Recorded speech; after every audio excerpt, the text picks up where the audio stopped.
Bonjour et bonsoir à tous mes voisins et voisines du monde mondial, j'espère que vous allez bien. Alors nous allons revenir sur un fait d'actualité dans le quartier. Il s'agit de cette maman qui, durant 25 ans de mariage, ou pendant 25 ans de mariage, elle a eu 6 enfants avec son époux. Ces enfants étaient censés avoir pour père biologique son époux, mais il s'avère qu'en réalité, son époux n'est pas le père biologique des enfants. Je suis obligée de me répéter, de réutiliser les mêmes mots. Voilà, donc je suis pas professeur de français ou quoi. Comprenez ça comme ça, voilà. Donc le monsieur a découvert après 25 ans de mariage que les 6 enfants qu'il a eus avec son épouse ne sont pas les siens. C'est-à-dire que notre voisine a attribué des enfants à son époux. Donc ce monsieur, comme tout homme, parce que même moi-même, j'aurais dit la même chose à mon frère, le tonton a désavoué les enfants. Donc, ce ne sont plus ses enfants, les papiers ont été changés, et donc il a rédigé un testament dans lequel il a laissé tous ses biens à son neveu, donc le fils, l'unique fils de sa petite sœur. Et donc, il y a beaucoup de voisines qui sont venues en commentaire dire « Oui, si l'épouse a fait ça, c'est parce que l'homme est stérile. » Et elles sont venues dans les commentaires toutes fières. C'est leur argument d'autorité. C'est pour sauver la famille, pour sauver l'honneur de l'homme. Ok, mesdames, s'il vous plaît, vous qui êtes là, asseyez-vous. Cherchez, appelez vite les autres tantines qui ne sont pas là. Je vais vous dire quelque chose aujourd'hui que peut-être vous n'avez jamais entendu parler ou on ne vous a pas dit depuis. Chère tantine, dans le Code civil, nous avons un article 391. Cet article pose un principe qu'on appelle la présomption de paternité. La présomption de paternité, posée à l'article 391 du Code civil de la République gabonaise, s'il vous plaît, veut dire que, ou signifie que, tout enfant né dans le mariage de son père et de sa mère a pour père le mari de sa mère. Quelle que soit la période de la conception, quelle que soit la date. Même si dans l'acte de naissance, le nom du mari de la mère ne figure pas, la loi dit, lorsque un enfant est né dans le mariage, il a pour père le mari de sa mère. Ça, c'est une présomption de paternité parce qu'on s'est dit, vous dormez ensemble, vous vivez ensemble. Donc, si madame est enceinte, elle n'a pas été enceintée par l'ange comme mari, Minal. Ce n'est pas un miracle. Donc, si elle est enceinte, pour nous, le père, l'auteur de la grossesse, c'est monsieur Don. Point barre. Cependant, mesdames, voilà ce qui nous intéresse. Après avoir posé cette présomption de paternité, le législateur dit comment on peut prouver la paternité. Comment on peut prouver la filiation? Et donc, le législateur dit ça se prouve d'abord par l'acte de naissance et ça peut se prouver aussi par la possession d'État.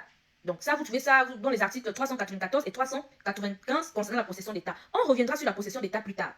Ensuite, comme le législateur gabonais, s'il vous plaît, savait qu'on aura des cas dans lesquels les femmes mariées, précisément, on va parler des autres après, donc on passe des enfants nés dans le mariage. Donc, les femmes mariées vont attribuer les enfants à leur époux. Le législateur, dans sa sagesse ultime, si on peut l'appeler ainsi, le qualifier ainsi, va donc à l'article 401 mettre en place ce qu'on appelle un désaveu de paternité. Le législateur dans cet article dit que le mari, attendez, je vais lire. Le mari peut désavouer l'enfant conçu pendant le mariage s'il prouve que pendant le temps de la conception, il était dans l'impossibilité physique de procréer pour cause médicalement établie de façon certaine. C'est bon. Donc le législateur dit, oui, l'enfant est dans le mariage, a pour mari le père de sa mère, a pour père le mari de sa mère. On ne discute avec personne, c'est comme ça. Mais il se dit, au bon est dangereuse.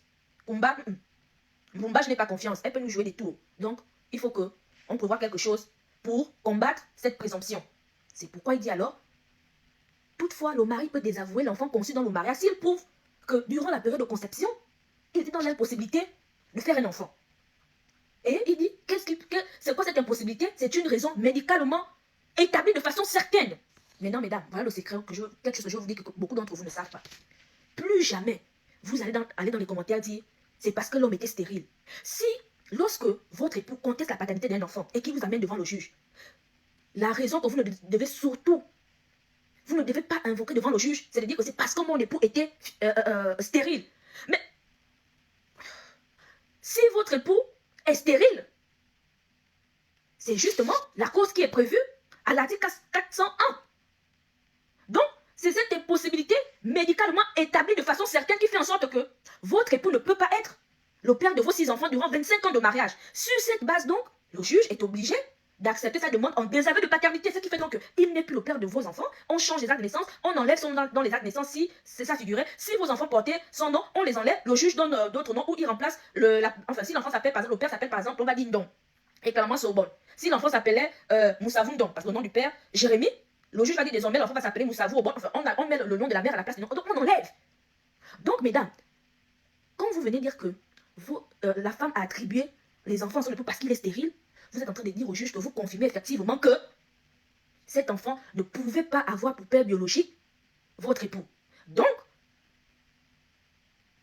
il est dans ses droits de désavouer cet enfant. Lisez l'article 401, mesdames, avant de dormir. De la même manière que vous lisez le psaume 93, ou je ne sais pas moi quoi, l'Éternel est mon berger, je ne manquerai de rien. Quand je marche, lisez l'article 401. À partir d'aujourd'hui, à partir de maintenant, de désormais.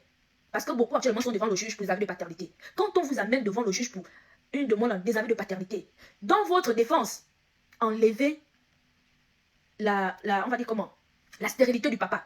Parce que vous êtes en train de donner les preuves au juge, vous êtes en train de fournir les preuves au juge. Priez, c'est-à-dire si votre époux a été stérile pendant un moment, pardonnez, priez pour qu'à ce moment il soit, comment on dit ça, quand on n'est pas stérile, il soit fertile.